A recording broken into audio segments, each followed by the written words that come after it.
Hello friends, तो आज हम करने वाले हैं फिजिकल एजुकेशन का इम्पोर्टेंट टॉपिक जो क्लास 12th का फिजिकल एजुकेशन।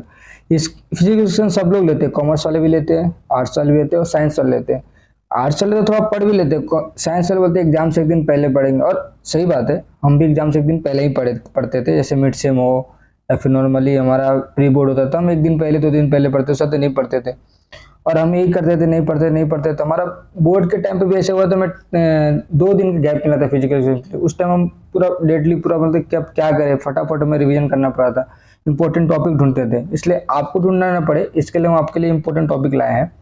और इसको थोड़ा उतना भी लिटरली नहीं, मतलब क्या बोलते हैं उसको, ऐसे नॉर्मल नहीं लेना चाहिए, हमें थोड़ा मेहनत करना चाहिए इसके ऊपर। ये हमारा मार्क्स को बढ़ा देता है, बूस्ट कर देता है हमारे परसेंटेज को। तो आप थोड़ा इसको एकदम सीरियसली लिया करें। और जो है फिजिकल एजुकेशन, तो बहुत इंपॉर्टेंट टॉपिक, इतना कर लोगे ना इसमें अच्छे मार्क्स आपको 60+, 70 में से 60+ आ जाएगा। पहला चैप्टर हमारा यूनिट 1 है। यूनिट 1 में क्या है, मैनेजमेंट ऑफ स्पोर्टिंग इवेंट। ठीक है, तो मतलब function of sports event management है। पहले प्लानिंग कैसे करेंगे, कोई भी इवेंट है तो उसको हम प्लानिंग करते हैं, फिर स्टाफिंग क्या है, डायरेक्शन क्या है, कंट्रोल कैसे होगा। कोई भी इवेंट है, एक नॉर्मली क्रिकेट के उधर कैसे सब कुछ मेंटेन करना होता है वो। दूसरा हो गया various committees and their responsibility pre, during and post. Event से पहले, प्री, ड्यूरिंग, पोस्ट अलग अलग कमेटी यूज होगा, वो वाला पार्ट पक्का पढ़ लीजिएगा।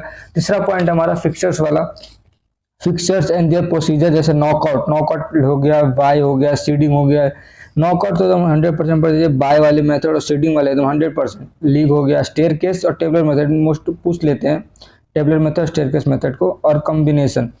इंट्रामोलर एक्स्ट्रामोलर टूर्नामेंट्स पढ़ लेना है आपको, ऑब्जेक्टिव्स एंड इट्स सिग्निफिकेंस पढ़ लेना है। पांचवा हो गया इंपॉर्टेंट में से community sports program, sports day, health run. ये अगर नहीं भी पढ़े तो चलेगा, पर ये वाला पार्ट इंपॉर्टेंट था। पीरियड ड्यूरिंग इवेंट ये भी इंपॉर्टेंट था। ये वाला पार्ट अगर थोड़ा नहीं भी पढ़े तो चलेगा, थोड़ा बहुत देख लीजिएगा। Sport day, health run, run for fun, run for specific cause, run for unity को। अब हम आते हैं यूनिट 2 में। यूनिट 2 क्या है हमारा, children and womens in sports. ठीक है, तो हमारे एक्सरसाइज गाइडलाइंस ऑफ WHO, जो हमारे गाइडलाइंस दिया हमारा WHO को द्वारा, जो गाइडलाइन दिया गया हमारा डिफरेंट एज ग्रुप के लिए। जो हमारा कॉमन पोस्टल डिफॉर्मिटी दूसरा टॉपिक है, नॉकनी हो गया, flat foot, kyphosis, round shoulders, scoliosis, lordosis, bowlegs. Important है नॉकनी, ये सब पढ़ ही लीजिएगा आप। इसका कैसे कैसे इसका वो मतलब प्रॉब्लम को कैसे सुधारा जाए, हमारे क्या क्या हमारा योगा की लगाया जाए हमें, ये सब। ये वाला पार्ट आपको पक्का पढ़ना है, फ्लैट फुट ये सब, राउंड स्लिप में पूछते हैं क्वेश्चन। अब हम आ जाते हैं तीसरा, इसमें क्या है, स्पेशल कंसिडरेशन। ये वाला पार्ट एकदम 101%, मिनार्क एंड मेंस्ट्रुअल डिस्फंक्शन 100% पढ़ लीजिएगा। एकदम गारंटी देता हूँ ये टॉपिक आएगा ही आएगा 100%। ये मिनार्क वाला और मेंस्ट्रुअल डिस्फंक्शन एकदम 100% आता है। फीमेल एथलीट ट्राइड ऑस्टियोपोरोसिस एकदम पक्का है, 90% 100% श्योर कि ये वाले एमोनोरिया ईटिंग डिसऑर्डर पूछता है, लास्ट ईयर ही पूछा था। ऑस्टियोपोरोसिस और एमोनोरिया ईटिंग डिसऑर्डर एकदम 100% श्योर हूँ।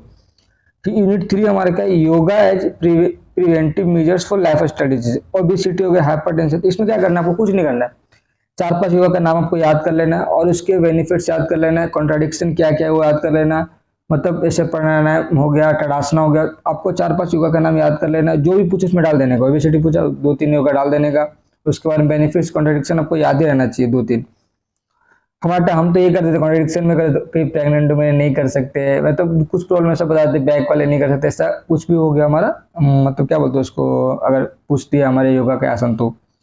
अब हम आ गए यूनिट 4 पे। यूनिट 4 क्या हमारा, physical education and sports for CWSN, मतलब कॉमन जो थोड़ा प्रॉब्लम में है, स्पेशल चाइल्ड के लिए। फिर हमारा इसमें क्या, ओलंपिक का एकदम 100% ओलंपिक के बारे में आपको पढ़ लेना है, शॉर्ट नोट में ओलंपिक के बारे में। फिर आपको एक पैरा ओलंपिक के बारे में पढ़ लेना है, डिफ ओलंपिक्स के बारे में पढ़ लेना है।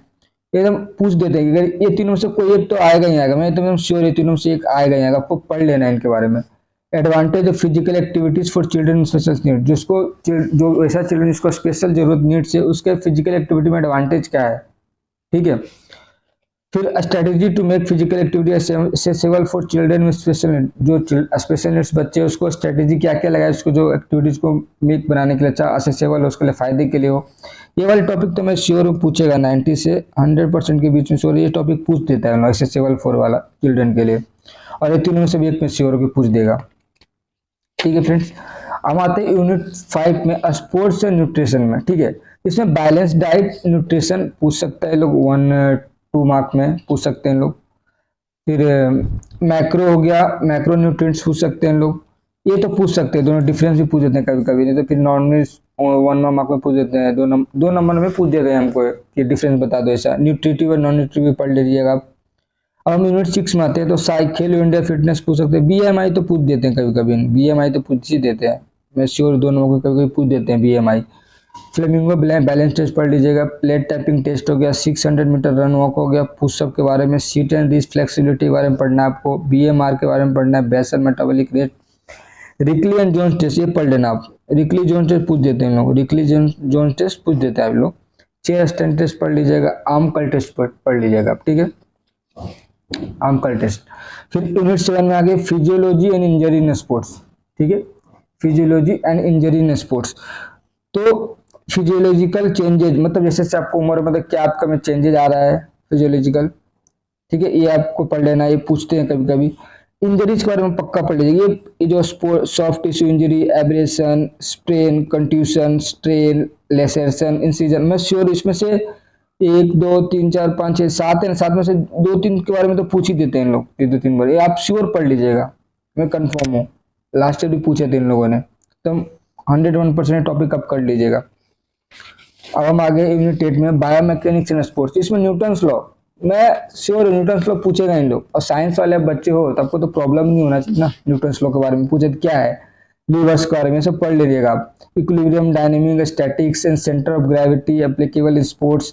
फ्रिक्शन, अब साइंस वाले बच्चे बोले फ्रिक्शन क्या होता है तो कोई कुछ नहीं, ये तो मजाक ही चल रहा है ना भाई, तो ये सब तो आपको आते हैं। प्रोजेक्टाइल मोशन ये सब क्या है, बोलेगा क्या मजाक कर रहे हो, 11th में सही तो पढ़े थे हम, तो ये सब तो आपको आता ही आता है, तो ये सब आपके लिए चैप्टर कुछ है ही नहीं, मतलब समझे, साइंस वाले के लिए कुछ नहीं, हाँ आर्ट्स वाले के लिए भी थोड़ा बहुत है डिफिकल्ट, पर न्यूटन्स लॉ पढ़ लीजिएगा आप, आपको शायद न्यूटन्स लॉ ही पूछे, लास्ट ईयर न्यूटन्स लॉ ही पूछे थे इन लोगों ने।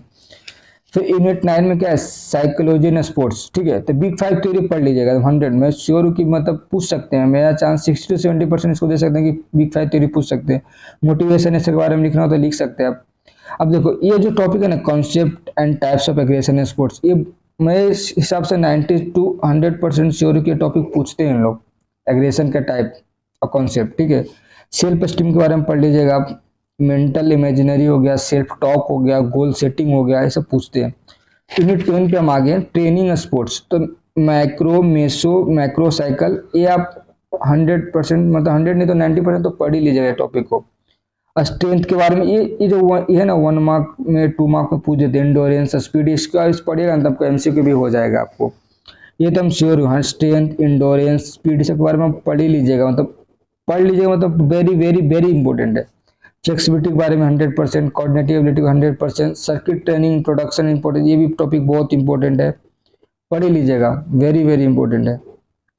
तो हम आपको इतने जो क्वेश्चन बताए हैं फर्स्ट से लेके जितने भी चैप्टर हो यूनिट 1 से लेकर यूनिट 10 तक, ये सारे इंपॉर्टेंट टॉपिक थे। अगर आप इतना ही पढ़ लीजिए ना पी में, आपका मतलब मैं श्योर सकता हूँ कि 60 से 70% आ जाएगा, बस इस टॉपिक को ही करके जाना है। ये टॉपिक अच्छे से देख लीजिएगा। एमसीक्यू तो एमसीक्यू एकदम आराम से बन जाएगा, सिर्फ ध्यान देना है आपको एमसीक्यू क्वेश्चन में। अगर ये टॉपिक आपको क्लियर है ना, एमसीक्यू कहीं नहीं जाएगा, आपका मार्क्स आराम से मिलेगा।